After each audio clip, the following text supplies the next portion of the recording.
Hello and welcome to the Temple of Tomes with your host, Indie Comics Jones. Today is January 6th, 2021, and this is episode 172. Today we're going to take a look at Venom. This is part of the King in Black. It is Venom number 32 under Marvel, and it comes in at a whopping $3.99. First of all, we'll take a quick look at the cover. It's kind of hard to tell what's going on here. The groups of symbiotes and symbiote zombies are coming on towards Eddie Brock, and he's kind of transitioning back and forth. Then we have another character here called Rex. And I looked him up. I really couldn't find too much on him, so I'm not sure who exactly he is, but he's got the symbiote on him as well. This cover, this portion of the cover, or this depiction here does not happen in the book at all. It's just for stylistic reasonings. And to me, it's not the greatest cover in the world. What I've been noticing about Marvel is the variant covers are much more striking than the regular issued ones. And I'm assuming that's because they can get a dollar more per issue for doing that way. So let's move on to this. First of all, this really wasn't a recommend. This is not going to be a recommend by me. It's called Venom: The Other Side. Give you a short blurb of what's going on with Earth. This is part of the King in Black storyline. Donny Cates has been the main writer on this, the main story as well. And the artist is, I think it's Iban Coelho, or Coelho, I'm not sure, is the artist, with Jesus Aburtov as the colorist. Now the art in it, I thought the art in it was good enough, but let's get that ad on here. Okay, take a closer look. The art in it was good enough. At times it looked a little kind of weak, like on some of the smaller figures, but on most of it, it looked pretty strong. So I did enjoy the art in here. I thought the anatomies were very, very good in some of these panels. The story, however, is typical of Donny Cates, where what I've been reading from him lately. There's a lot of these narrations that talk about kind of abstract thoughts, basically. It kind of takes off where King in Black ended, where Eddie has been tossed off a huge building. He's lost his symbiote. He crashed on a vehicle. And then they have this symbolic shot of him falling into the kind of like an underworld, if you will, or what they call the hive. And he's falling. He starts having flashbacks to other times when he was fighting Carnage, when he's fighting Null before, believing he can get out of it, and suddenly he's able to break free. He hears a voice in his head. He's able to break free of the symbiotes that are starting to form around him again. And he swims towards the light, of course. And he comes across this gentleman named Rex, who I'm not really familiar with. I think I mentioned that already. I looked him up. I couldn't really find anything on him. You get a shot of him here. And he's kind of saying, hey, I'm going to help you get out of this, get you out of the hive, get you going here. And there's not a lot going on in this story, honestly, as far as action goes. He tries to save some civilians and finds out that he's kind of like a ghost. He runs into a wall. One of the dragon symbiotes attacks him.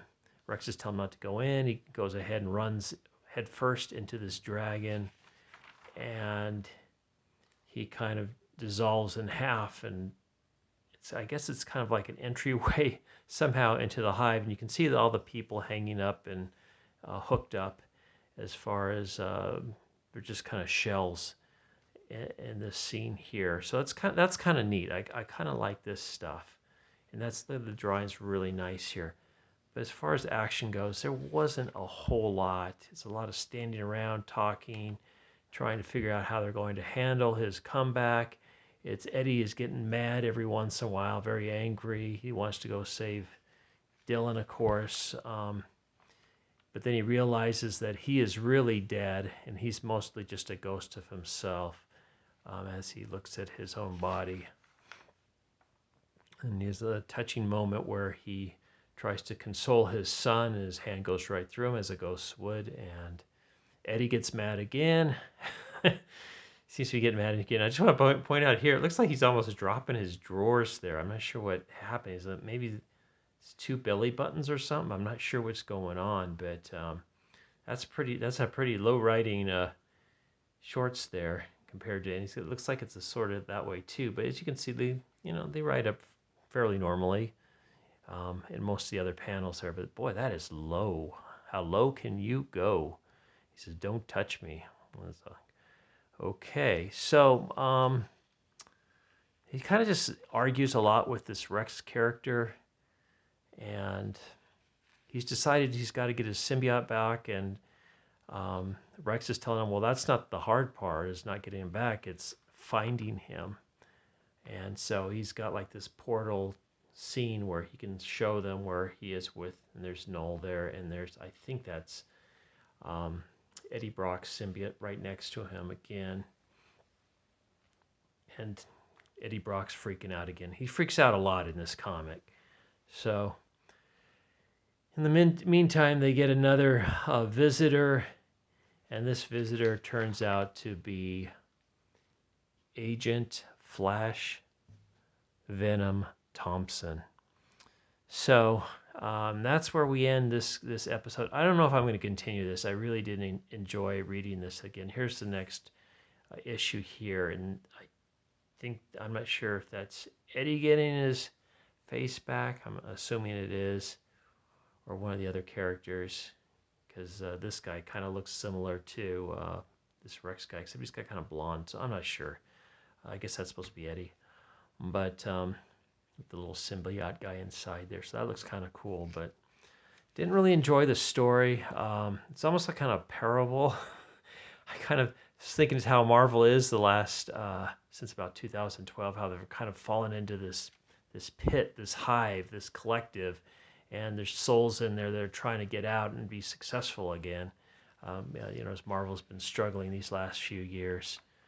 So maybe there's some of that going on, maybe there isn't. Let's take a quick look at the checklist. Venom 32 is out. I looked at Return of the Valkyries. I did not buy it because I felt it was a little too YMWCA or whatever, YWCA. So I skipped that one. Skip the Spider-Woman, the Symbiote Spider-Man, skip that, and also the Guardians of the Galaxy for the King in Black as well. So we do have some other ones coming up. This is just a January checklist. I think this is the 4th King in Black that I've reviewed on this channel as far as those go. So we'll be seeing some of the other ones again. I'll pick up King in Black. I don't see it here, just the regular one. Well, the Union will do that one. Union number 2. King in Black number 3 will do, and I don't know if there's another one or not. I think that's probably going to be it for now. I think I did the first Venom, and it was much better than this one. So I'm out on this one. It's a not a recommend. So thanks for stopping by and listening to me gab on about this. I hope you enjoyed this video, and maybe it's kind of lets you know whether you should buy this issue or not. There are other variant covers for this, and they all look better than this one. So there is that. I'd probably recommend it maybe for people that are fans of Venom. I just thought the story just was not that compelling. It was kind of drawn out, and there wasn't a lot of action in it as well. It's a lot of emoting on and on and on. So it's a not recommend. But thank you for stopping by. This is Indie Comics Jones. Please like, please subscribe, please leave comments, and we'll see you next time at the Temple of Tomes. As always, I'm bidding you adieu.